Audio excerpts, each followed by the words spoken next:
Hi English students, this is Miss Newman, and it's time for us to look at the research paper. A research paper requires outside sources of information, so that could be books, articles, videos, interviews, etc. I'm not too worried about the types of sources you use as far as how many books or how many articles or on websites or anything like that, as long as they're reputable sources. And what I mean by reputable is that they're written by a source, by an author or an organization that definitely has checked accuracy, isn't just someone that's gone online and blogged about it. And so for that example, definitely don't use Wikipedia. That's one of the sources you cannot use. But if you're not sure about a source, feel free to send me the link to the website or ask questions to see if it is an academic source. But later on in this video, I'm going to show you how to access some great academic sources that Wallace gives all of their students access to. But you're using the outside source to fully argue a stance on a particular topic.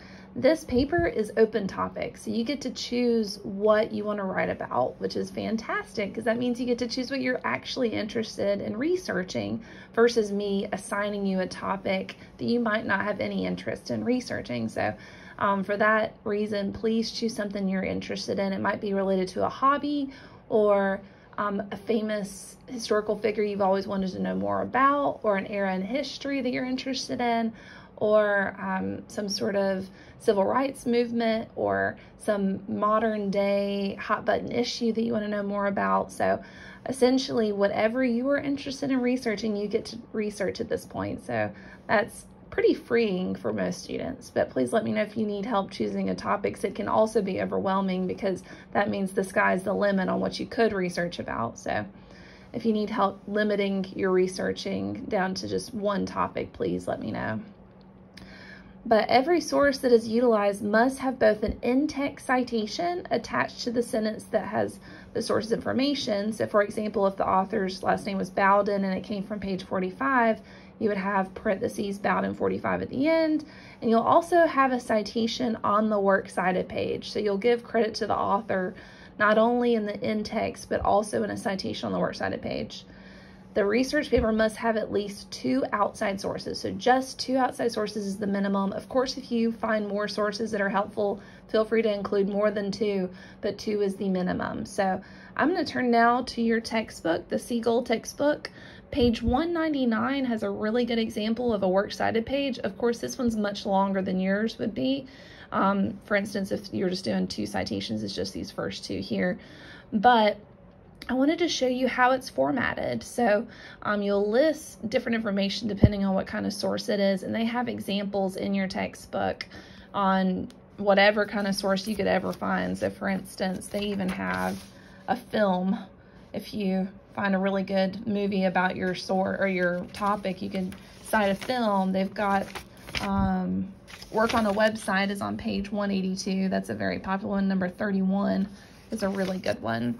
Websites, you can do the entire website, but essentially they've got examples throughout this textbook on how to cite different types of sources. So definitely recommend checking this one out. If you find a basic book entry, it would be that example on page 175. But you'll have a works cited page at the end of your paper. So if your paper is 3 pages long, it'll be on page 4. Also, you'll need to have in-text citations. So the in-text citation examples, page 154 and 155 have really good examples of those. But it's when you quote from a source verbatim, so word for word, you'll need to include the author and page number.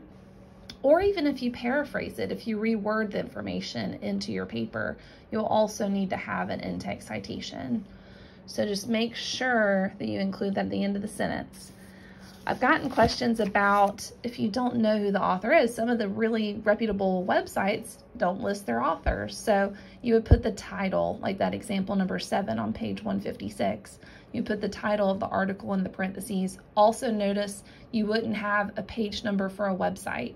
So this is a really good example. This Every Patient's Nightmare title is a good example for not knowing the author or the page number. You would have to leave that off and just include the title. But if you find a source that you're not sure how to cite for the in-text citation or a citation at all, please let me know. I'll be happy to find the example in the textbook to help you cite your sources. So research papers are due. The rough draft is due Wednesday, July 6th by midnight in the discussion board for a daily grade attendance grade, because the discussion board is where you guys are going to peer review your rough drafts. Just like we did for the descriptive narrative, you'll do the same for your research paper and get peer review feedback on it so you can revise it to make a final draft, which will be due Monday, July 11th by midnight, and it's going to be turned into the week 8 content folder, and it also counts as a daily grade attendance score.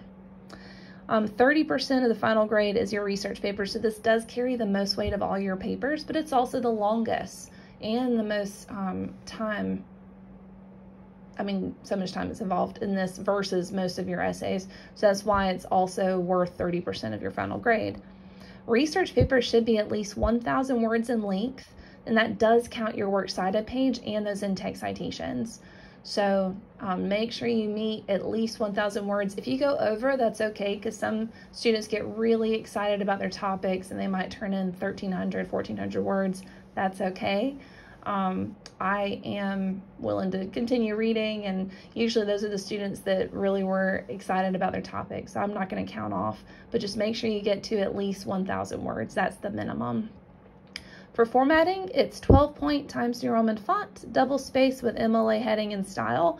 And just as a reminder, page 192 has a really good example of how to do MLA. It has the heading at the top, title is centered, your page number's in the upper right-hand corner with your last name.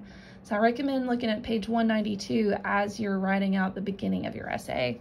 And then page 199 is a really good page to check out for that works cited page example. You must have a works cited page for this research paper. It is not a research paper unless you have a works cited page with citations listed. So if you do not include a works cited page, your grade will be negatively impacted. So if you have any questions, please let me know. If you need help creating your works cited page, you can ask me or the Writing Center tutors. They're very helpful on helping you find research, cite research, and create your works cited page. So definitely recommend checking out the Writing Center's tutoring for all those aspects of the research paper. The final draft late submission rule is 10 points off every day late from that final draft due date. And then all your final drafts are going to be graded using the grading rubric that I always use that's on the Getting Started page. And it will be scanned with anti-plagiarism software. So what's really important for this, of course, you're going to have some percentage that comes from another source, because this is kind of the aspect of the research paper. But whenever it scans over it, if it has an in-text citation for the quote or for paraphrasing, that's fine. And if it has a citation listed, that shows that you gave credit to the source, so that's fine. But just make sure that it's not whole paragraphs that are from other sources. Also make sure that you include those in-text citations and the citations on the works cited page to make sure you give credit to those outside sources. And I've got some brainstorming and outlining space at the bottom if you're interested in writing out some of your ideas as you're developing your topic. At this point, I want to show you guys some really good resources we have on the Wallace main page. It's just wallace.edu. These are academic sources that you can use as a Wallace student. So I just went to Campus Life and Resources, that tab, and then go to the library. We also have physical locations for the library, but for the case of an online class, it's just a lot easier to show you guys the online resources. We've got the library catalog. That's where you can actually check out books from our physical library locations. They've got their hours and locations listed on this page. But for an online class, the LRC databases is really helpful. Alabama Virtual Library is a really good resource to use for finding outside sources. So I'm going to click into that and show you some resources for it. You go to College and University. And then EBSCOhost is one of the best ones for just generic information. Of course, all of these are very topic specific, but EBSCOhost is one of the best for just general information.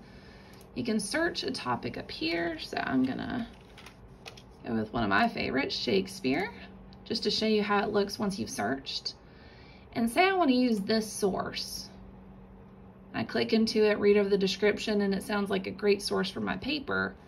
Notice they have a citation tool right here, and you can copy and paste your works cited page MLA formatted citation. How great is that? You guys don't even know how lucky you are. So the works cited is actually done for you if you use these academic sources. Another really good thing to consider is to email the article to yourself, so that way later on you'll be able to find it easily without having to print it out and waste paper. So EBSCOhost is one of the best on AVL. Gale Power Search is another really good one that just has all sorts of different information. Let's see, here it is, Gale Power Search. And it's the same thing, you can just search up here. They've got the citation tool for you as well, and the email tool. So very helpful. And then let's go back to the libraries page. So Alabama Virtual Library is a really good one for EBSCOhost and Gale Power Search. Wallace College's ebook collection is fantastic to use as well. They've got 150,000 ebooks, so definitely recommend checking it out as well. You can search right up here, and it has a citation tool and an email tool as well. So please let me know if you have any questions. I know this was a ton of information to cover fairly quickly, so I'm always here to help. And also don't forget to check out the Writing Center as well for any tutoring you may need. Hope you have a great day. Bye.